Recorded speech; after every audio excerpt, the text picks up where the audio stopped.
নিয়েছি কিছু দুঃখ প্রকাশ করবার জন্য এবং কিছু সত্য সামনে পরিষ্কারভাবে নিয়ে আসবার জন্য। আমি অপপ্রচার নিয়ে চিন্তিত না। কেউ আমার নামে মিথ্যা প্রচার করছে, মিথ্যা বলছে, সেটা নিয়ে আমি চিন্তিত না, কারণ আমাদের অনেক কাজ আছে। কিন্তু কাজ রিলেটেড আজকে আপনাদের সম্মুখীন আসা, বিকজ 12ই ফেব্রুয়ারি আমাদের আকাঙ্ক্ষার নির্বাচন, সেই নির্বাচনে আমি জয়ী হয়ে এসেছি, আল্লাহ তাআলার অশেষ রহমত। কিন্তু সেই জয়ের মানে জয় পাবার আগ পর্যন্ত অনেক চড়াই উতরাই আমাদের পার হতে হয়েছে।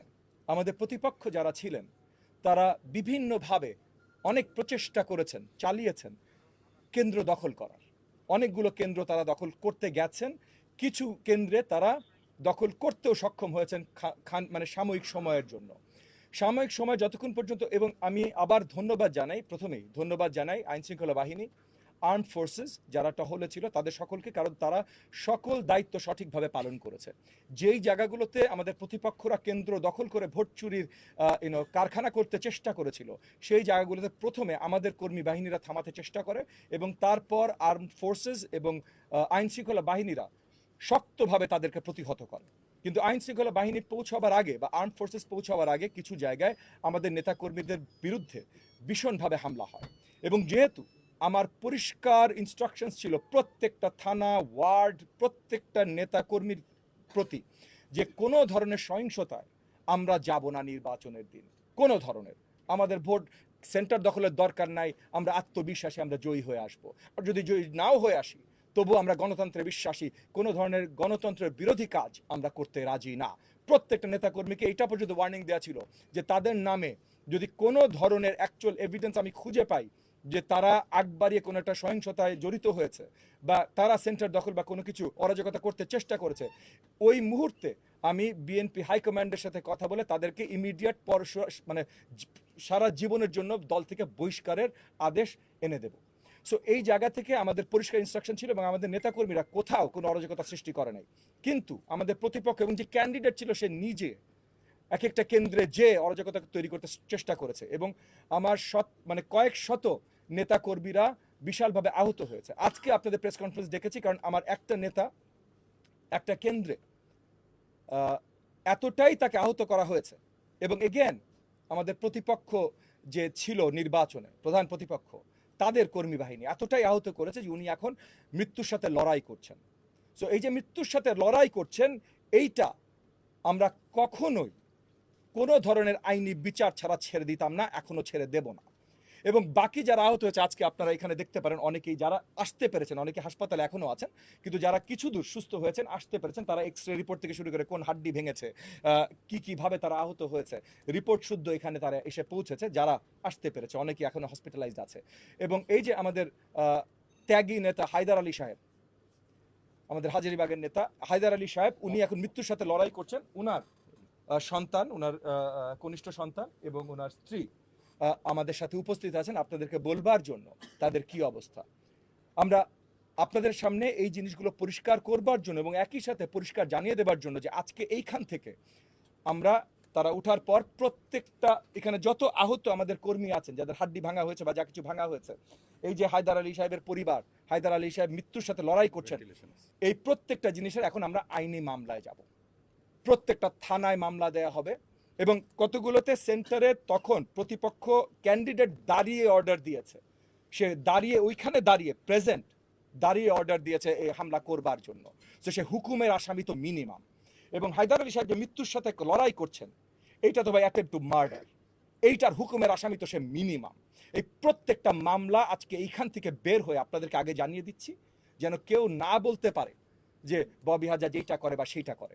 এবং আমরা অন্য কিচ্ছু করছি না ভাই, শুধুমাত্র আইনের বিচার চাইছি। এবং তবু আপনাদের বলে কয়ে চাইছি, কারণ আমরা কিন্তু সরকারে আছি, আমরা চাইলে অনেক কিছু করতে পারি, কিন্তু সেটা সুন্দরভাবে গণতান্ত্রিক প্রক্রিয়া হবে না বলে আপনাদেরকে ডেকে নিয়ে আপনাদেরকে পরিষ্কার জানিয়ে, আপনাদের কোনো প্রশ্ন থাকলে সেই প্রশ্নগুলোর উত্তর পরিষ্কার আপনাদেরকে দিয়ে তারপর আমরা মামলাগুলো দায়ের করব। এইখানে ছোট্ট একটু আমি আপনাদের অনুমতি চাচ্ছি। আমাদের হায়দার আলী সাহেব, আমাদের ত্যাগী নেতা যিনি মৃত্যুর সাথে লড়াই করছেন, ওনার কনিষ্ঠ সন্তান অপূর্ব দুটো কথা আপনাদের সামনে বলবে। অপূর্ব, বলো। আসসালামু আলাইকুম। আপনারা এখানে আসছেন, পুরো নামটা বলো। আমার আর বাবার নাম পুরো নাম। আমার বাবার নাম হচ্ছে মোহাম্মদ হায়দার আলী। তিনি প্রায় দীর্ঘ 40 যাবৎ বিএনপি রাজনীতির সাথে জড়িত। তো আমি হচ্ছে ওনার বড় সন্তান মোহাম্মদ হুসাইন আলী অপূর্ব। আপনারা এখানে সবাই আসছেন, আপনাদেরকে আমি ধন্যবাদ জানাচ্ছি। আমার বাবা নির্বাচনী রাতে সহিংসতায় আহত হন।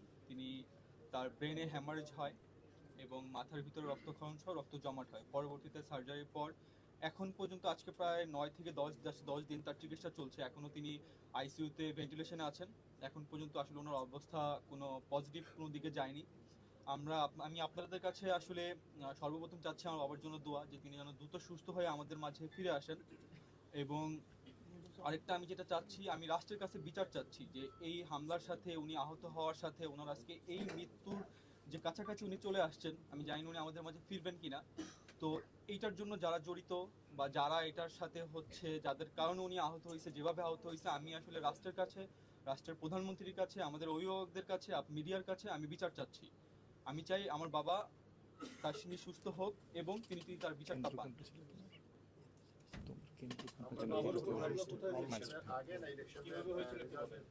রেজাল্টের পরে না, এগুলো প্রত্যেকটা ঘটনা ঘটেছে রেজাল্টের আগে। যখন কিছু ঘটনা ঘটেছে আপনার যখন ভোট চলছে, যেমন মাইলস্টোনে ইনারা আহত হয়েছেন, এনার হাত ভেঙে ফেলেছে। মাইলস্টোনে খোদ প্রতিপক্ষ ক্যান্ডিডেট দাঁড়িয়ে অর্ডার দিচ্ছিল, এবং মাইলস্টোনের ভিডিও যেগুলো ভাইরাল হয়েছে দেখবেন, এই যে আমাদের একজন ত্যাগী কর্মী, উনি নিজে প্রতিপক্ষকে থামাতে চেষ্টা করছিলেন। সেইখানে উনারা যতক্ষণ পর্যন্ত থামাতে পেরেছেন থামিয়েছেন, তারপর আর্মি এসে সেটাকে সঠিক ব্যবস্থা নিয়েছে। সো এই জায়গাগুলোতে তারা যে কাজগুলো করেছেন, এবং কিছু এই যে ভোট ইসের সময়, তারপর কিছু গুনতি চলার সময়, সো হায়দার আলী সাহেবের উপরে যখন আক্রমণ হয়েছে তখন ভোট কেন্দ্রের ভিতরে গুনতি চলছে, এবং তারা হয়তো ইন্টারনালি খবর পেয়েছে যে আমরা এগিয়ে আছি। সেই জায়গাটায় আক্রমণ করে বা ভোট সেন্টার দখল করে ওই ভোট গণনা যেন তারা ওলট পালট করতে পারে, সেটার একটা প্রচেষ্টায় হায়দার আলী সাহেব। মোহাম্মদ আলী আলিম মাদ্রাসা, মোহাম্মদ আলী আলিম মাদ্রাসা 43 না, মাইলস্টোন 43। আলিম মাদ্রাসাটা কত নম্বর সেন্টার? আলিম মাদ্রাসাটা হচ্ছে 34 নম্বর ওয়ার্ডে। 34 নম্বর ওয়ার্ডের সেন্টার নাম্বারটা আপনারা নিজে দেখে নিতে পারেন, বা পরে আপনাদের জানিয়ে দিতে পারি। সো এই অবস্থানগুলো আপনাদেরকে পরিষ্কার করে জানাবার জন্য আজকে আমাদের এই প্রেস কনফারেন্সটা ডাকা, এবং যেটা আমি আপনাদেরকে প্রথমেই পরিষ্কার করলাম যে আজকে এখানে এগেন হায়দার আলী সাহেবের পরিবার ওনারা অ্যাটেম্প টু মার্ডার মামলা করবেন। বাকি সকলে তাদের উপরে যে আক্রমণ হয়েছে টেরোরিজম অ্যাক্টের আন্ডারে বা যে অ্যাক্টের আন্ডারে এই মামলাগুলো হয়, তাদের ওই থানাগুলোতে, আদাবর থানা, মোহাম্মদপুর থানায় ইমিডিয়েটলি এই মামলাগুলো দায়ের করা হবে। আপনাদের কোনো প্রশ্ন থাকলে করতে পারেন। প্রশ্ন করতে চাই, রাজনৈতিক মামলাগুলোতে গণহারে অনেক বেশি আসামি করা হয়, এই ক্ষেত্রে কি তাই হবে, নাকি আপনারা সুনির্দিষ্ট করে চিহ্নিত করতে পেরেছেন কারা এই হামলাগুলো করেছে? যেই এলাকাগুলোতে যতজনকে তারা চিহ্নিত করতে পেরেছেন সেই নামগুলো আমরা থানায় দিয়ে দেব। যেখানে চিহ্নিত করা যায়নি, কারণ অনেকগুলো আমরা দেখেছি আপনার জাস্ট র্যান্ডম, আপনি যদি এমন করে বলেন, এমন হতেই পারে যে আমার প্রতিপক্ষ যেহেতু কয়েকটা মাদ্রাসা পরিচালনা করেন, সেই মাদ্রাসার ছাত্রগণ হতেই পারেন, কিন্তু পরিচিত চেহারা না, এরকম অনেক জায়গায় ছিল, অনেকগুলো সেন্টারেই ছিল। সো এই পরিচিত চেহারা যেখানে না, সেখানে যতখানি আইডেন্টিফাই করা যায় সেই হিসেবে যেইভাবে পুলিশ অফিসিয়ালি মামলা নিতে পারে বা নেবে সেই হিসাবেই করা হবে। ওনারটা করে জি জি জি জি পুনরাবৃত্তি না, গতকাল একটা খুবই দুঃখজনক ঘটনা ঘটেছে এই ছিনতাইয়ের। এই ছিনতাই হওয়ার সঙ্গে সঙ্গে যখন এটা সম্বন্ধে আমি জানতে পারি, আমি ইমিডিয়েটলি আপনার দায়িত্বপ্রাপ্ত থানা, আদাবর থানার যিনি এখন দায়িত্বপ্রাপ্ত ওসি আছেন, কারণ মেইন ওসি ছুটিতে আছেন, আগামীকাল আসবেন, দায়িত্বপ্রাপ্ত ওসির সাথে কথা বলি, ডিসির সাথে কথা বলি। গতকাল রাতেই মেইন আসামি একজন নাম রাসেল নামক একজন, রাসেল সহ আরও 4 জনকে ইতিমধ্যে অ্যারেস্ট করা হয়েছে, এবং আমি পরিষ্কার করে জানিয়ে দিয়েছি, কারণ কোথায় কোথায় নাকি আমার সাথে ক্যাম্পেইন করতে রাসেলের ছবিও পাওয়া গেছে। আমার সাথে ক্যাম্পেইন হাজার হাজার মানুষ করেছে, অনেক দুষ্ট মানুষ হয়তো করেছে দেখানোর জন্য, আমার সাথে একটু ছবি তোলার জন্য, যে দেখাবে যে এমপি সাহেবের কাছের আমি। না ভাই, আমার কোনো কাছের লোক নাই, আমার কাছে শুধুমাত্র জনগণ। এবং আমি রাতে ইমিডিয়েট ওসি সাহেবকে এবং ডিসি সাহেবকে জানিয়ে দিয়েছি যে যত তাড়াতাড়ি সম্ভব অ্যারেস্ট করেন। এমব্রয়ডারি মালিক সমিতি, যাদের উপরে আক্রমণ হয়েছিল, এমব্রয়ডারি মালিক সমিতির সাথে আজকে 4টার সময় আমি মিটিং দেখেছি, তাদের সাথে বসবো, বৃহত্তর তাদের যত ঝামেলা আছে সবগুলো নিয়ে আরও পরিপূর্ণভাবে জানতে চেষ্টা করব, এবং সেটা রিলেটেড আমরা ডিসি ভারপ্রাপ্ত ওই জায়গায় জোনগুলোর ওসিদের সাথে কথা বলবো। এবং ইতিমধ্যে আপনাদেরকে আরও জানিয়ে রাখি যে আদাবর থানা, মোহাম্মদপুর থানা, শেরেবাংলা নগর থানা এবং আপনার ওই হাজারীবাগ থানা, হাজিবাগ হ্যাঁ আপনার আপনার হাজারিবাগ এতে পড়েছে।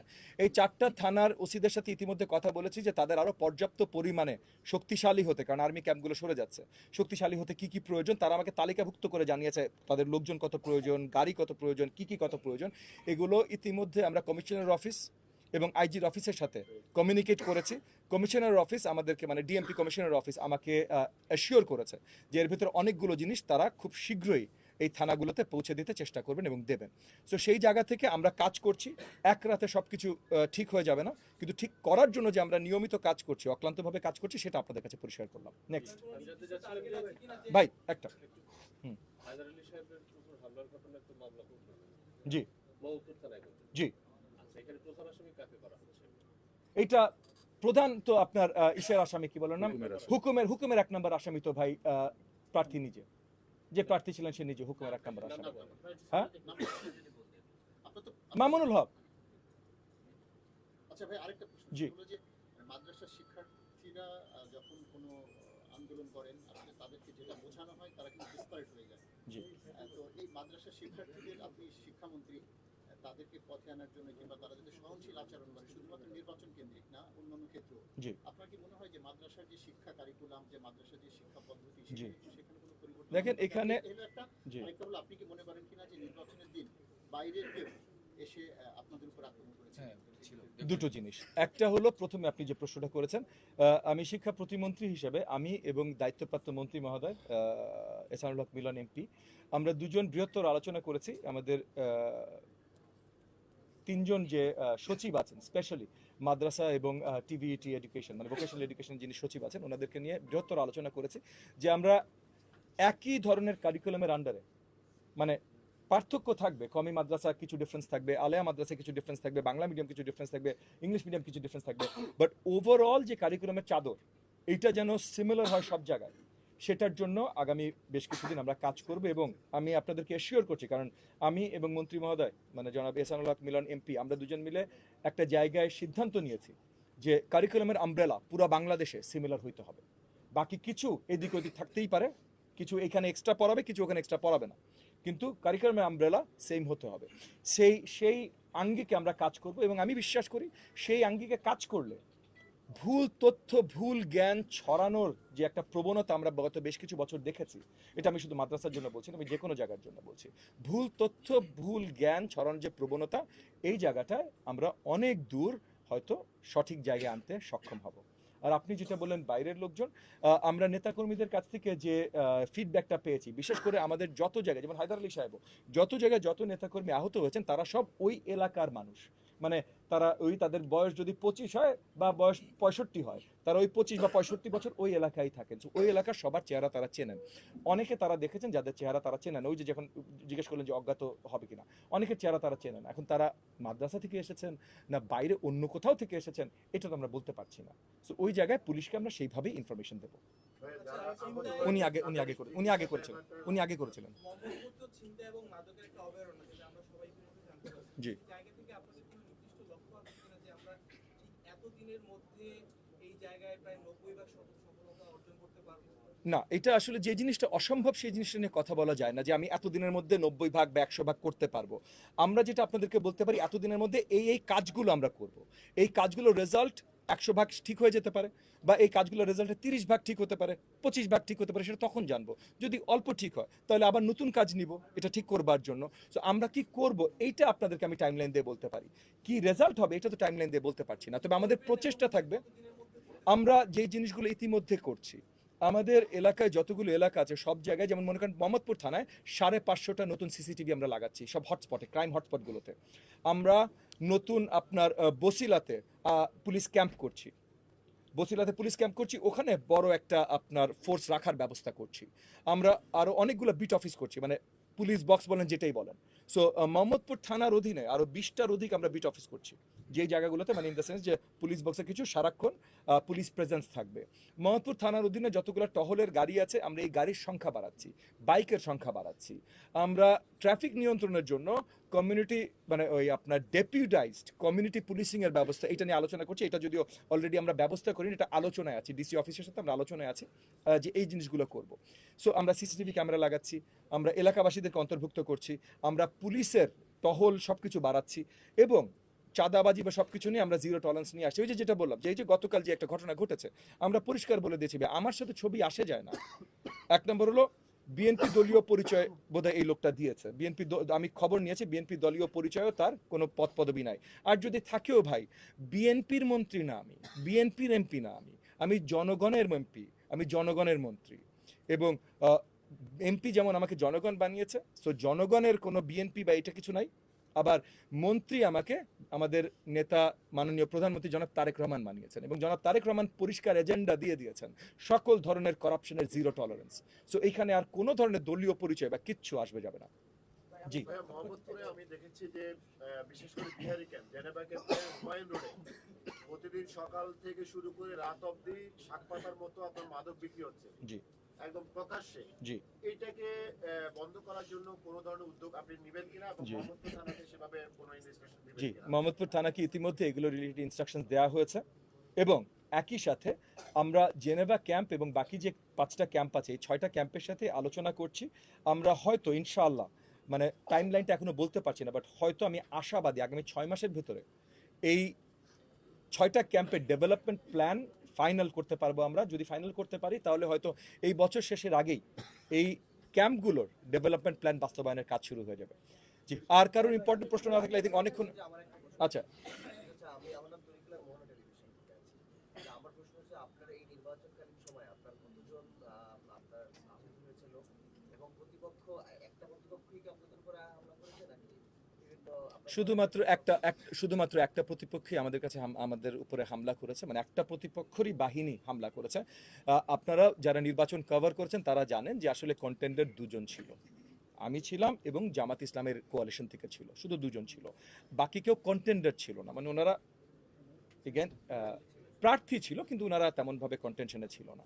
সো এই জায়গাতেই দ্বন্দ্বটা শুরু হয়েছে, এবং আমাদের আহত কতজন হয়েছে এটা তালিকা আপনাকে আমি বলতে পারছি না, তবে হসপিটালাইজড 100-র অধিক হয়েছে, মানে হাসপাতালে ভর্তি হতে হয়েছে। এই লেভেলের আহত 100-র বেশি হয়েছে। অনেকে ভাঙা হাড্ডি, অনেকে জাস্ট মাংসপেশিতে এত বেশি ব্যথা পেয়েছে বা 2-একটা কোপ খেয়েছে, কেটে ছিঁড়ে গেছে, স্টিচ দিতে হয়েছে। সো হসপিটালাইজড হতে হয়েছে 100-র বেশি। ভাই, আপনার কয়টা মামলা করবেন? জি, আপনার কয়টা মামলা? আমরা কয়টা মামলা করব? আমরা তো মামলা করব না, যারা আসলে আহত হয়েছে, যাদের উপরে যারা ভুক্তভোগী তারা মামলা করবেন। সেখানে এখানে বেশ কয়েকজন আছে, সো এটা মামলার। জি, আমরা লাস্ট জি কি জি আমি জানতে চাচ্ছি যে আপনাদের শপথ গ্রহণের তৃতীয় দিনে মোহাম্মদপুর আদাবর এলাকায় না বসিলা এলাকায় একটা দোকানদারের কাছে 2 লক্ষ টাকা চাঁদা দাবি করা হয়। হুম। তাকে পিস্তল দেখানোর হুমকি দেওয়া হয়। হুম। এবং বর্তমানে সেই দোকান টোটালি মার্কেটই বন্ধ। হুম। এ বিষয়ে আপনি জানেন কিনা? এবং দ্বিতীয় কোশ্চেন হচ্ছে, মামুনুল হক সাহেব যে হুকুমদাতা, সেটি আপনি এনশিওর কিভাবে করছেন?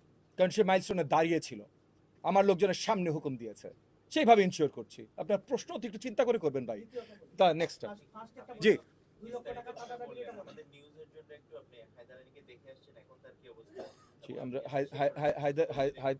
আজকে আপনারা এই হাসপাতালে আসে, কারণ হায়দার আলী এই হাসপাতালেই ছিলেন, তার বিল টিল ক্লিয়ার করার কিছু ব্যাপার আছে, সেই বিষয়ে আমি এখানে এসেছি। সো তার পরিবারকেও নিয়ে এসেছি, এবং এই জিনিসগুলো আসলে এমন জায়গায় গেছে যে আইনগত ব্যবস্থা নেওয়া ছাড়া অন্য কোনো উপায় নেই বলেই আপনাদেরকে ডেকে পরিষ্কার করে তারপর আইনগত ব্যবস্থা আমরা যাচ্ছি, সো দ্যাট কেউ আগামীতে আবার ক্লেম না করতে পারে যে ববি হাজাজ লুকিয়ে এটা সেটা করেছে। ববি হাজাজ কোনো কাজ লুকিয়ে করে না, লুকিয়ে করার তার কোনো প্রয়োজন নাই।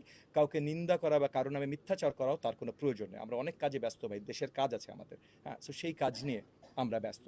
হায়দার আলী সাহেব এখনও অত্যন্ত অসুস্থ, আমি কয়েকবার তাকে দেখেছি। মানে তাকে দেখা তো কিছু না, উনি আইসিইউতে, উনি এখনও ওনার সেন্স ফিরেনি, ভেন্টিলেশনে আছেন। সো ওনাকে আসলে দেখার কিছু নেই, বাট আমি দেখতে গেছি, ওনার পরিবার আজকে এখানে আছে। আমি আপনাদের সকলের কাছে হায়দার আলী সাহেব এবং ওনার পরিবারের জন্য দোয়া চাই, এবং আগামী দিনগুলোতে যেন আমরা গণতন্ত্র ধরে রাখতে পারি, গণতন্ত্র আবার বারবার আমাদের পুনরুদ্ধারের যুদ্ধ করতে না হয়, এটাও আপনাদের সকলের কাছে দোয়া চাই। আমার মনে হয় এনাফ প্রশ্ন হয়েছে আজকের জন্য। আমাদের প্রেস কনফারেন্স এখানে শেষ করছি। আপনাদের অসংখ্য ধন্যবাদ। জি, যে কোনো অরাজকতা হলে সেটার বিরুদ্ধে শক্ত আইনি ব্যবস্থা, এটা আমার স্ট্যান্ডিং অর্ডার প্রত্যেকটা থানায় এবং ডিসি অফিসে। আপনাদেরকে অসংখ্য ধন্যবাদ।